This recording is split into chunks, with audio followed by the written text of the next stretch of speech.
Sa tingin niyo ho ba, gaano para sa inyo ka-crucial itong i-a-anunsyo mga pagpapapalit na ito if ever? At ito ba ay strategic, nasa tamang timing o too late the hero na ho ba? Nako, unang-una po, Sir Lord and Ma'am Denise, no? Ang una ho nating dapat na tignan dito o abangan, talagang meron ba talagang pagpapalit? Kasi yung unang wave na nakita natin, parang wala naman talagang napalitan. At the same time, parang ni-realign, nilagay lang naman sa ibang pwesto yung iba. Pero ang tanong dyan, meron ba talagang pagpapalit na nagaganap? For that matter, inaasahan natin na ano ba talaga yung basihan para dun sa sinasabing non-performing cabinet, di ba? So kung titignan natin, ano ba yung talagang basihan? Una, pagpapalit. Ano yung metrics? Ano yung ginamit nilang basihan para talagang masabi natin na sila ay indeed nagpalit or reassignment lang siya at same na mga tao pa rin din, Sir Lord and Ma'am Denise, ang makikita natin na miyembro o komposisyon ng gabinete. Opo. At yung binabanggit po last time, nung last week na announcement ng 23, nito si Executive Secretary ay meron daw nagve-vet isang grupo daw ng mga mga nakakaalam. Medyo wala po yan. Hindi ko ata nabigyan ng linaw yon, Professor De Torres, ano? Opo. So, yung sinasabi po natin na pagpapalit na yan, marami pa pong mga ibang parte ng ating government na kailangan pong tignan at punan. Umalis yung Pangulo, parang hanging kasi nasa ASEAN siya ngayon, tapos unang wave pa lang yung sinasabi nating pagpapalit. Kanina nakita natin, hindi na ako magtataka, si Solicitor General Menardo Guevara ay napalitan. Okay, at very controversial yung kanyang posisyon at saka stand basically doon sa mga bagay-bagay na pagdepensa ng gobyerno patungkol dun sa usapin ng pag-challenge dun sa pagkakaaresto kay former President Rodrigo Duterte. So ito may mga konsiderasyon na tinitingnan ang ating pamahalaan kung paano yung takbo ng mga sitwasyon doon sa talagang natira na parte pa rin din ng nakalipas na administrasyon at ito na kung saan talagang handpick ng ating Pangulo yung mga ipapalit Yung open defiance po ng dating Solicitor General, yung refusal to represent the government. Noon pa lang dapat, marami pong observers nagsabi, dapat doon pa lang, parang tinagpas na dapat po yun. Ano po para sa inyo bilang political observer, Professor? Itong mga ilang mga cabinet, mga bahagi ng kabinete na para sa inyo ay siguro kahit papano magdudulot ng mas magandang perception siguro sa kanyang pamumuno, sir? Well, alam nyo, kung ako po tatanungin, Sir Lord, mas maganda po na ang ginawa ay hindi na lang courtesy resignation, bagkus ang ginawa na lang po ay talagang tinanggal o pinalitan yung mga non-performing. Kasi kung titignan nga natin, ang nagiging perception is, ano ba to, parang moro-moro na kung saan meron ba talagang pagpapalit na naganap? Kasi yun nga, yung katulad nung nabanggit ko kanina, halos ni-realign, pinalitan lang yung iba, although yun yung nakikita natin na parang pattern. Now, let's wait and see. At ito yung lumabas na Menandro Guevara kasi alam naman natin he served basically from the previous administration. What now or what's next? Andyan din yung kritisismo, Sir Lord, na kung saan dalawang membro ng kabinete nanggaling sa dalawang prominenteng pamilya na magkaanak or magkapatid. Diba? So, ano yung magiging diversity ng komposisyon ngayon at by merit and fitness ba at hindi dahil sa palakasan din at higit sa lahat, Sir Lord, performing ba talaga itong mga ito at napakarami ng problema ng ating bansa na kinakailangan tugunan. Ang worry ko dito, Sir Lord, is yung performance dapat maramdaman in terms of ma-meet yung target at mapabuti at mapaayos ulit yung antas at kalidad ng pamumuhay ng ating mga kababayan. Sir, Prof, sorry, I wanna touch on what you said, kasi nga ang dami nagsasabi na bakit pa may courtesy resignation, dapat kinat na lang. And may mga mga analyst na nagsasabi rin na it makes it more humane daw and all that. Hindi, yun, may gumamit ng parang patutulogin termino na na pet, yun nung sinabi na hindi daw basta-basta tatanggalan ng trabaho. Pero may mga nagsasabi rin na yung pagpapalit niya, that's his way of, showing, kumbaga sa optics na, hindi, matatag. May ginagawa siya. May ginagawa siya, ano. What do you make of this po, sir, na yung balance of, pinapakita niya na dapat matatag, may ginagawa siya, he's in control, but also at the same time, second batch po ito, second wave po ito nung courtesy resignation. Ang gandang point po niyan, actually, Ma'am Denise. Una sa lahat, it reflects leadership. Humane in such a way ba na ang kapanungan dito, humane pa ba siya considering na kitang-kita mo yung resulta na naging performance ng yung mga kabinete?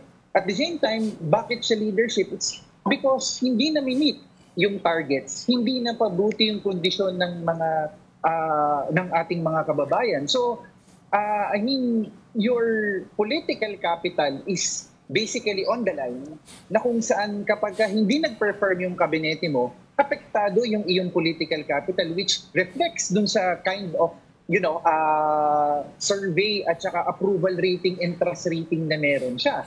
So ano pa ba naman, tingin ko sa akin ano pa ba namang humane way ang dapat mong tignan dito?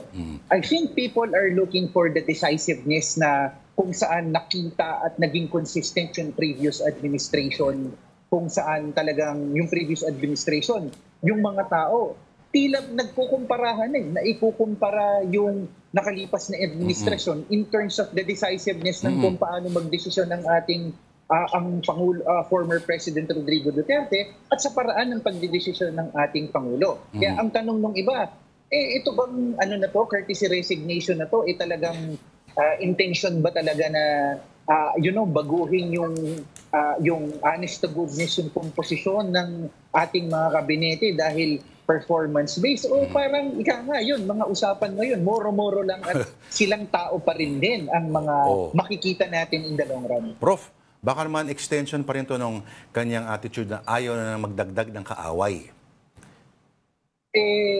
Tingin ko po, Sir Lord, kung usapin natin na hindi magdadagdag ng kaaway, mas lalong dumadami yung kaaway at mas lalong nawawalan ng gana kasi hindi talagang nasasagot yung pangunahing problema ng taong bayan.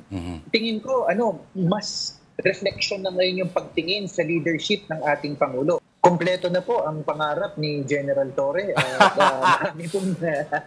Sir, ano kaya magiging ang optics nito? Kasi sasabihin na, kaya pala siya masigasig dati na manghuli nung supposedly ganyan. Ito ay...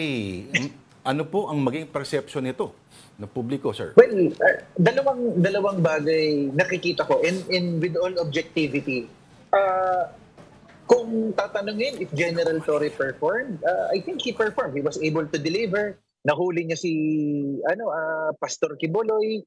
He was able to send the former President Rodrigo Duterte to The Hague. No questions asked.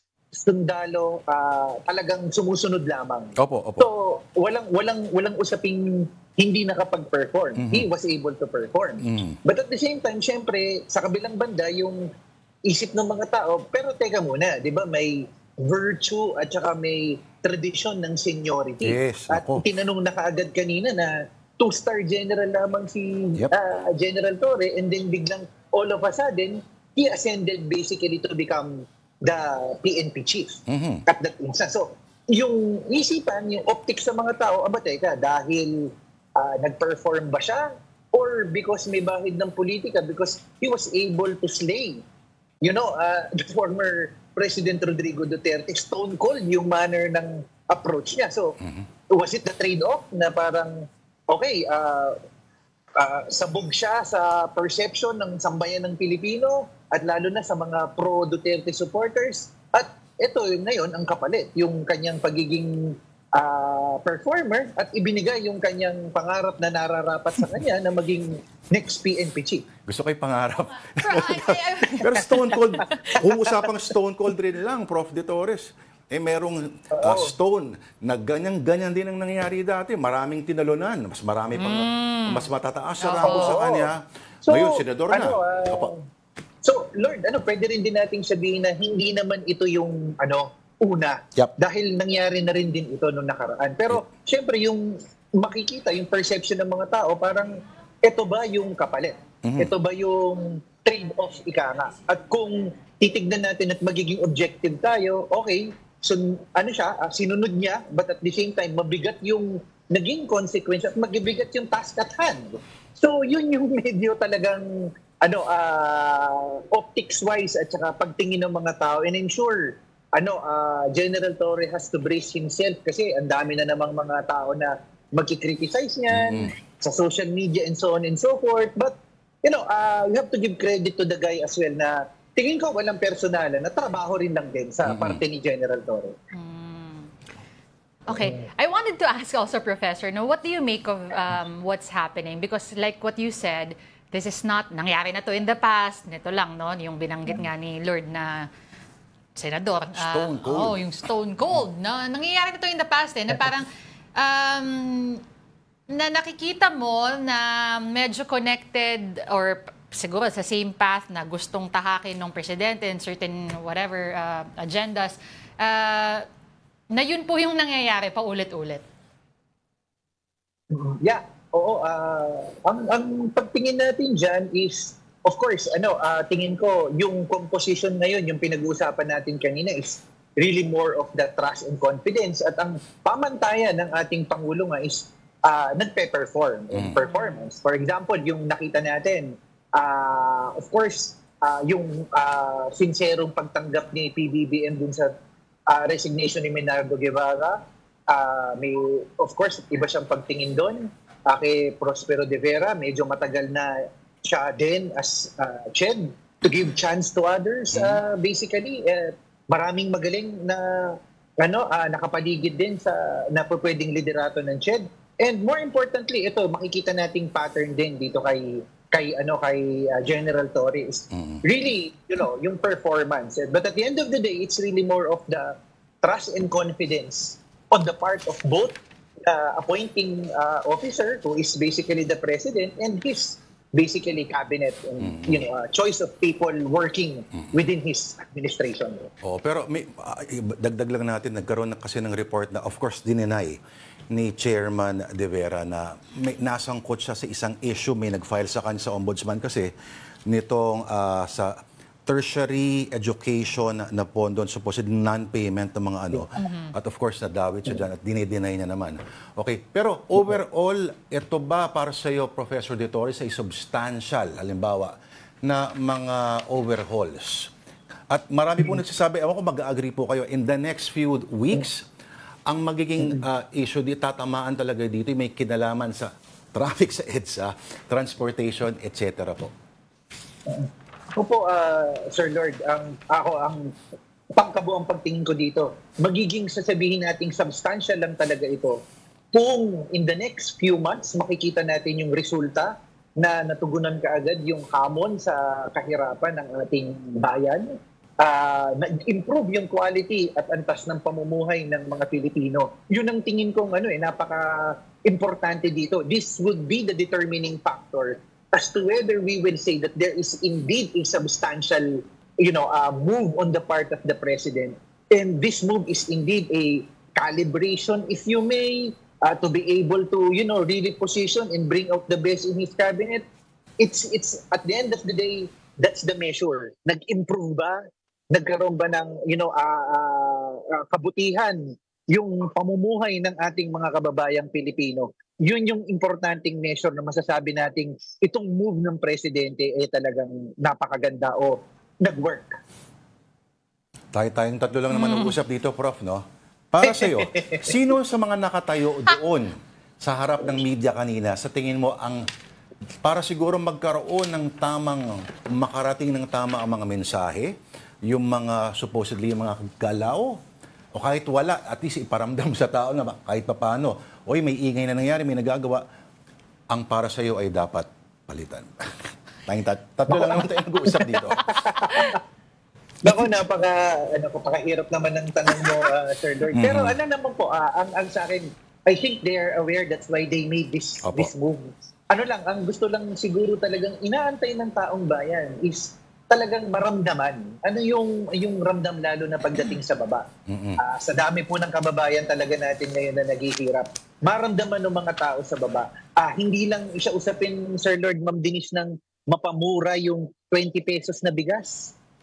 Long-term effect po dapat na mas mapababa yung mga presyo ng pangunahing bilihin, madagdagan ng trabaho. Yan. Ito yung mga importanteng epekto. At yun, katulad yan, yung isang medyo malaking usapin ngayon, parang lumalabas, walang coordination yung mga ahensya sa EDSA rebuilding program. So, alam yun, at ang tatamaan dito na naman ay ang common na tao, ang common na Juan de la Cruz na nagsusumikap araw-araw, nagtatrabaho, at imbis na makialam at minsan nagiging, ang nakakalungkot dito, Sir Lord, Ma'am Denise, yung nagiging passive na yung iba nating mga kababayan. Kasi for them, lalo na yung nasa class C, middle class na, instead of makialam sa politika at maging aware pa, it's not just because they don't want to, but gusto na lang nilang magtrabaho, maghanap ng additional na racket na pagdagdag sa ikabubuhay, kasi humihirap talaga yung buhay, Sir Lord, Ma'am Denise. So, I hope it will be a good measure for us to be able to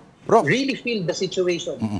Itutuloy natin itong usapang to some other time, pero thank you po. Maganda pinupuntahan sana nito eh. Salamat po sa inyong oras at expertise. Thank you for sharing them with us. Ang ating political analyst ngayon, si Professor Eric De Torres ng University of the East. Thank you, sir. Thank you po.